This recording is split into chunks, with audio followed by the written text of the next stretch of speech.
So what is critical thinking and how is it really different from that evaluation of thoughts? It is evaluation of ideas. It is evaluation of judgments. That means to say, every thought which comes to us, we are trying to evaluate it. We are not simply absorbing it the way it comes to us, but I am trying to think over the thought that comes to me. So it is in some way we say, this is a metacognition that we're talking about. We're thinking about our thoughts, not simply taking it the way it's being fed to us. And while we do that, it can happen only and only when we are being aware. We are being aware and we are consciously doing it. So now comes that aspect of conscious and unconscious. Right now there are so many thoughts that are coming to me. Am I analyzing all these thoughts consciously? Maybe not. So only when I do it with my awareness and consciously, that is where I say I am thinking critically, or I'm using this ability to think critically. All right. And then it requires creativity, it requires refinement of these processes, because till the time you don't think out of the box and you're still following a lead or the herd, we can't say you're thinking critically. That simply means that you are sitting with a problem and thinking. That doesn't really set you apart from maybe the how the rest of them are thinking.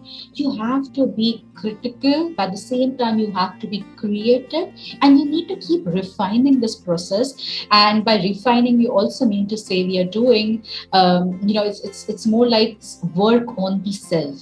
That is where this entire aspect of refining comes in. Otherwise you're simply just thinking.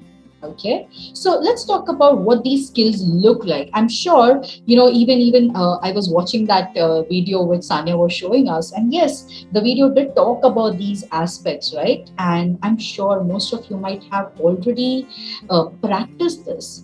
But just to go through them briefly and quickly, we'll go through this. What does it really mean to practice critical thinking skills? So these are, we can say these are more of bread and butter of critical thinking.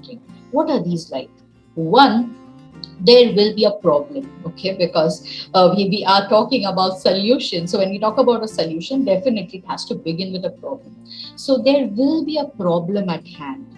And once we have the problem, what do? When we say we are critically thinking, we are using these skills. One is about analyzing. And by analyzing, what do? We don't always keep, criticizing it or become critic, but we try to weigh it. We try to weigh the pros and cons, because a lot of times, whatever problem it is, it will always come up with some positives and some negatives. Of course, the proportion can vary, but it will. So it can never happen that some problem that came into your life, it never had a pitfall to it. Okay, so at times my clients, young clients, would ask me, how does a breakup sound good to you? They would ask me this question with that frown face, because if I say, oh, problems are good at times, and they're like, how can a breakup be good according to you? Yeah, why not? I mean, of course, it taught you something, right? It might have taught you so much about you as a person, about the relationship in general. So every problem that comes to us has that that X variable there, and that X variable is about the pros and cons. It cannot always be completely positive, and it cannot always be completely negative. By analyzing, this is exactly what we do. We try to segregate it, because often what happens, it is all up there. We need to segregate it to go further in the process of now reasoning. Reasoning is more of a, we say it's a higher order cognition. Not, animals are not really blessed with them, not all of them, and not in the capacity in which we reason. So this really makes humans, powerful in some way, unless we are using our rational part and our rational brains, which often we don't. So if we don't use our rational brains, we are nothing different from animals, perhaps, right? So we need to use this ability to think rationally, to reason, because that is something what sets us apart from the animal kingdom or animals in general, the four-legged animals I'm talking about.